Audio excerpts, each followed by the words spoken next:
nothing but a hound dog.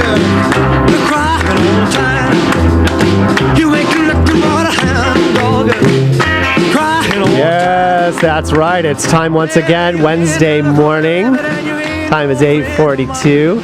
It's time for Ask the Doc with our good friend Dr. Merriweather from All Creatures Veterinary Center in Newhall, 24/7 operation. If you live on this side of town and just need some day-to-day type stuff done with your animal, pet, I should say, not your animal. Animal can mean anything, your significant other, we can go somewhere.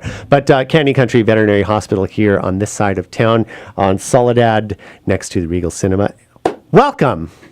Hi. It's a busy night for you by any chance, or a little? Little bit. Any odd, weird things that went on? Nothing? Nothing odd. Oh, okay.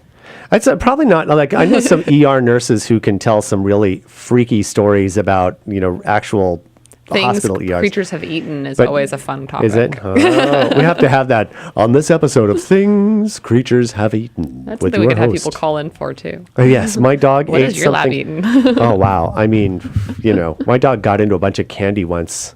And fortunately, it wasn't anything chocolate, but it was all this Valentine's stuff that I'd gotten at a meeting. And he just went up and knocked them all off the coffee table. My other dog was ratting him out, too, because he kept coming over and looking at me, then running away. I'm like, they tell you something. They speak a language that you can kind of get in tune with. But we have today, Doctor, kind of exciting, a couple phone calls that people have called in to ask some questions about their pets.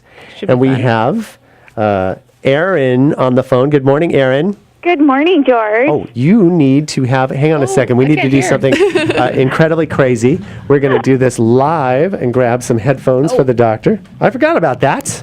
I'm a quasi-professional here and almost know how, so you might be able to hear Yeah, I can. There we go. Now. That's how it works. You're like an official radio person. Sorry about that. This will be awesome for the podcast. So, Erin, good morning. Good morning. And you have a dog question for Dr. Merriweather. Yes, I do. I have a 6-year-old lab who we feed the recommended feeding in the evening, but he seems to be starving when it comes to feeding time. I think it's about 4 cups. We've tried giving him pumpkin puree as like a fiber supplement and some carrots, but he just seems to always be like starving. He's always hungry. Well, he has a lab. And he has hip dysplasia, so the doc that we had seen said he didn't want him going over like 95, 97 pounds, and right now he's about 109 because he's just a very tall, large lab. Is he active too? Yeah, he is. He loves chasing the ball. He goes with us on walks. I want to make sure that I don't overfeed him because I need to bring his weight back down, but I don't want to be starving him either. Yeah, how many? What do you feed him? Like what food? It's 4 cups of the recommended brand that our vet gave him, or recommended the food that he recommended. But it just seems like the 4 cups that we give him in the evening, it just doesn't seem like it's enough because in the morning he's acting like he's starving. So for a while I was doing, 1 cup in the morning and 3 cups at night, and then I was trying to give him the pumpkin puree and carrots or something to help supplement that fiber. Yeah, I'm definitely a fan of feeding, especially large breed dogs, twice daily. So, okay. I would probably try that, just spreading it out a little bit. Okay. As far as, treats that you can give that are also low calorie, I know we've talked on the show before about, trying carrots. Okay. As far as treats, I would definitely, kind of run things by your regular vet before making any major changes. Okay. And I actually like pumpkin puree a lot as far as things, especially if you're looking to increase the fiber in a diet. He loved it. He eats it no problem. I got some like little sugar pumpkins and he just baked them and made my own puree and everything, and he just gobbled it right up with his kibble. So, but it's like after he's done eating, he's acting like he wants more. He wants like starving. Yeah, you can try feeding him twice a day. Same amount, same total amount of food, but just split up between 2 meals. Okay, yeah, because I wanted to make sure that if he's active during the day, that his stomach didn't do that flip thing that happens with larger broad. Yeah. In case we're active during the day, that's the last thing I wanted him to have, that stomach issue. Yeah, and that's definitely, one of the reasons why, we like the idea of, 2 smaller meals versus 1 large meal. Okay. Part of it might also be that he's a lab and is always down for the idea of eating. Yes. Yes, he is. He's 6 years old, but he acts like he's 2. Yeah, I would say, especially if he's a little bit overweight, finding a way, with your regular veterinarian of, maybe maintaining the volume of his food, but decreasing the overall calories. Okay. Is probably going to be the way to go for him because, getting him back down to, his ideal body weight is going to be the best thing for him long term. Yeah, when you look at him, he doesn't look overweight. It's just because of the hip dysplasia, the doc kind of wanted to keep that weight down on that back hip. So... Yeah. Is there anything else besides, to help with the fiber besides the pumpkin and maybe the carrots that I could, maybe throw in there, another vegetable or something? There's definitely, quite a few vegetables that you can try. I usually would try, carrots and the pumpkin first. Okay, yeah, he gobbles them up. So I'm trying to think of something else just so that way I have a variety to throw at him, that won't shock his system. Yeah. I mean, I would definitely, try those things. Other things you can do is something like a foraging toy, where he maybe can't gobble his food up in 2 seconds. Yeah. Just to stretch it out so that, he actually has to maybe think a little bit for his meal. And so it, takes a little longer. Okay, no, I've seen those where they're almost like puzzle boxes kind of thing. That it has the food or like carrots or something in it. Okay, well, definitely we'll see about picking one of those up then for him. Erin, thank you so much for your phone call, and I hope that answered your question. All right, thanks, George. Thank you. You're welcome. All right, Erin, we are going to be right back after this. Actually, I got to do some traffic. Here we go. With Dr. Merriweather, Ask the Doc segment. Dr. Merriweather is a veterinarian at All Creatures Veterinary Center. It's located on Lyons Avenue between Newhall Avenue and Main Street in the cool Victorian buildings. It's a 24/7 operation. So, because we know, Doctor, that our pets don't always decide to get sick between 8 and 5, and especially when you have an emergency,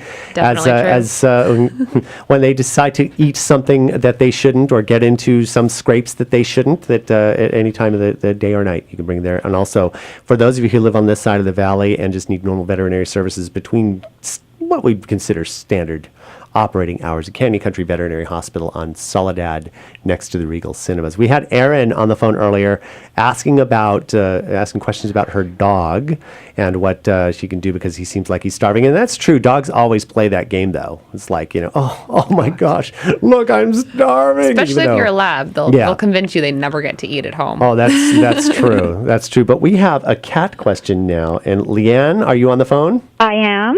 Welcome. Wow, you sound so clear and beautiful and wonderful. Wow, it must be a good phone system where you are. Yes, it is. Awesome. So Leanne, you said you have a cat question for the doctor. I do have a cat question for the doctor. I have my daughter has this kitten. She's not a kitten. She's 7 years old. My kitty, and she lost her mind about 2 years ago and stopped using the scratching posts and decided to start the carpet and the furniture. And I'm buying a new house, and I'm really hesitant about. I can't figure out why she won't use the posts. We've tried everything, the scratching spray, the tape, bought her every kind of post there is. So she's just being a little, what. So what I want to know is it a horrible, horrible thing to have them declawed? She's out of the age range that declawing is really even a decent option at. Oh, okay. Is going to be kind of her main issue. My main question is, did anything change a couple of years ago when she started scratching? Not that I can think of it. I've racked my brain. We have another cat, but she's 5, so she's been with us for 5 years. Nothing. I've lived in the same house since she was born. It's just unusual and she's scratching even my hampers and everything. And like I said, there's probably 6 different kind of scratching posts. I've used the spray. She ignores it. She must like the smell of it. The tape works, but who could tape every single inch of everything down so that she won't, that cat scratch tape where it's double-sided sticky. I've tried it all. I mean, and I looked online and they said, cats just really aren't trainable. So both yes and no. I think they're definitely can be a little bit more challenging than dogs. I would definitely recommend taking her into your regular vet and having her, worked up for something. If maybe she has something going on in her paws, maybe, something might be going on. Definitely, it sounds like she was maybe 5 when she started. Yeah, when she decided that the carpet was her preference, and so she's completely torn the carpet up, and only in my daughter's room, really, right at the entrance to her room. She's just completely ruined it now.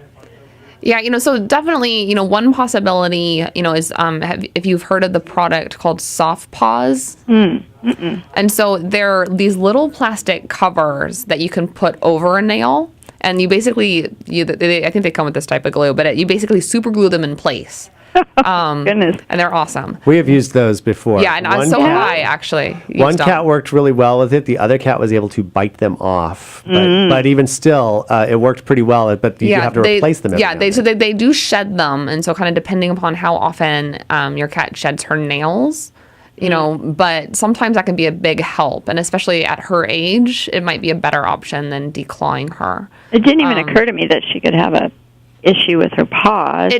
It's possible. It could also just be that she's discovered the wonderful world of carpet. Just a little witch down the other part. A big part of it's also going to be that, cats have natural behaviors they have to, find a fulfillment for. And scratching is going to be one of them, which is one of the reasons why it's so hard to train them with. Definitely another option is going to see a behavioralist and seeing, because you can train a cat. Psychologist. Very similar. But there's definitely training options. Especially, in an adult cat where declawing is really not going to be a very good option for her. So if you have them declawed, you need to have it done when they're young. Yeah, when they're super tiny. Just in case I ever lose my mind and get another cat. Yeah, they do get very anxious. We did do that. We had a cat declawed, and he was a little older, one of ours, and because he was doing the same thing, and it was the one biting the soft paws off, and that was the thing he would constantly lick the front of his arms or his front legs. Yeah, it's really hard on them when they're a bigger cat, and definitely there's kind of lots of veterinarians on either side of the issue on whether or not you should declaw them at all. Right, and that's what I was kind of wondering about, because of course I tell my daughter, well, I'm going to have her declawed, and the face and the lip comes out, you're going to be mean to my cat, and I'm like, well, I can't have her tearing up every damn thing I own. Oop, I said damn on the radio. Well, then you said it again. Well, thank you for that. I definitely, to me, and I'm definitely one of those people where I don't like declawing as an option, but I would make it kind of a last resort option. Okay. And it might not be it might not be an option for her just due to her age and the fact that she is already an adult-sized cat. Right. But definitely, trying, especially going to maybe a boarded behavioralist, they might be able to better walk you through the wonderful world of changing your cat's behaviors. Yeah, I've never heard of a cat's behavior, so this sounds like fun. They're smarter than they should be. It depends on whether they want to weigh the cost of the kitty psychologist versus the cost of the destruction of your new house. Yes, that will not be fun. Well, Leanne, hope that answered your question. It thank did, you so much for calling in. I appreciate your help. Thank you very much. You bet. You're welcome. Good luck. Well, I hope that was as fun for you as it was for me. And Doctor, once again, we really appreciate your insight and input. This is Ask the Doc segment. If you would like to ask the doctor a question, by all means, because we do this every Wednesday morning around 8:40, why don't you shoot me an email, george@hometownstation.com, and we can put you together for next week. If you have a dog or cat question, it could even be about your pet rabbit, your pet snake, your reptile, maybe. Yes, it can. And your rodent, your exotic, but not your wild animals. If you caught a bear and he's in your backyard, yes. But Doctor, once again, from All Creatures Veterinary Center, located on Lyons Avenue, 24/7 operation, and also Canyon Country Veterinary Hospital, located on Salina. Thanks so much. Always a pleasure. Thanks for having me. You bet. We'll be back with one last look at traffic after this.